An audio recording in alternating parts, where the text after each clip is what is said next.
बांग्लादेश पर बहुत बड़ा हमला हुआ है। बांग्लादेश की 271 किलोमीटर सीमा पर पूरी तरह से कब्जा कर लिया गया है। यहाँ तक कि दावे किए जा रहे हैं कि बांग्लादेश के टेकनाफ शहर पर भी कब्जा कर लिया गया है। बांग्लादेश भारत को धमकी देने में व्यस्त था, लेकिन म्यांमार के एक विद्रोही संगठन ने बांग्लादेश की सीमा पर ही कब्जा कर लिया है। ये विद्रोही संगठन बांग्लादेश पर जबरदस्त हमले कर रहा है। हमले इतने भीषण हैं कि बांग्लादेश की सेना म्यांमार बॉर्डर से भाग गई है।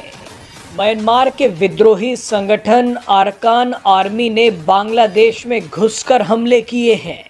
अरकान आर्मी रोहिंग्या मुसलमानों और बांग्लादेशी मुसलमानों पर ड्रोन से हमले कर रही है।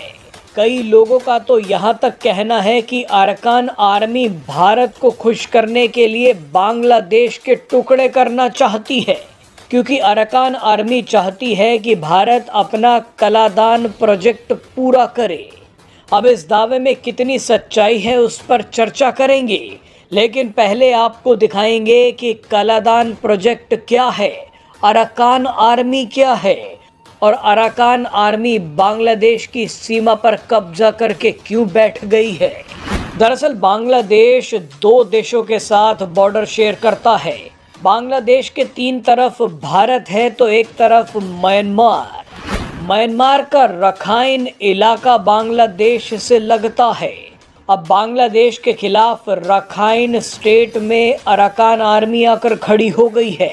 पिछले कुछ दिनों से अरकान आर्मी बांग्लादेश पर ताबड़तोड़ हमले कर रही है। आप जानते ही हैं कि म्यांमार में गृह युद्ध चल रहा है। म्यांमार के अलग अलग इलाकों पर अलग अलग विद्रोही संगठनों का कब्जा है। ऐसे में रखाइन इलाका जो बांग्लादेश से लगता है, वहां अरकान आर्मी का राज है। आप बार बार जिन रोहिंग्या मुसलमानों के बारे में सुनते हैं वो रखाइन के रहने वाले ही हैं। रखाइन में 30% आबादी रोहिंग्या मुसलमानों की है तो 60% से ज़्यादा बुद्धिस्ट हैं। रखाइन इलाका हमेशा से ही बुद्धिस्ट लोगों का रहा है, लेकिन इस इलाके में रोहिंग्या मुसलमानों ने बुद्धिस्ट लोगों को मारना शुरू कर दिया। इसी का बदला लेने के लिए रखाइन के बुद्धिस्ट लोगों ने 2009 में अरकान आर्मी की स्थापना की। अभी तक तो अरकान आर्मी सिर्फ रोहिंग्याओं से ही जंग लड़ रही थी, लेकिन जब से बांग्लादेश में मोहम्मद यूनुस की सरकार आई है, तब से अरकान आर्मी ने बांग्लादेश पर भी हमले शुरू कर दिए हैं। अरकान आर्मी का मानना है कि बांग्लादेश में मोहम्मद यूनुस की सरकार आने की वजह से रोहिंग्या मजबूत हो सकते हैं। इसी को रोकने के लिए अरकान आर्मी ने बांग्लादेश और म्यांमार की 271 किलोमीटर सीमा पर कब्जा कर लिया है। हाल ही में खबर आई है कि अरकान आर्मी चाहती है कि भारत अपना कालादान प्रोजेक्ट जल्दी पूरा करे। कालादान एक multi modal transit transport project है जो कोलकाता से म्यांमार और फिर म्यांमार से मिजोरम तक जाता है।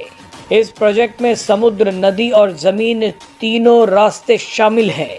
कालादान प्रोजेक्ट का म्यांमार वाला हिस्सा रखाइन स्टेट से होकर ही गुजरता है। ऐसे में अरकान आर्मी भारत को खुश करना चाहती है। वो चाहती है कि भारत जल्द से जल्द इस प्रोजेक्ट का काम पूरा करे।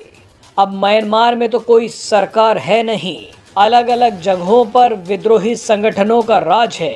ऐसे में रखाइन इलाके के सारे फैसले अरकान आर्मी कर रही है। ब्रेकिंग न्यूज सबसे पहले देखने के लिए सब्सक्राइब करें।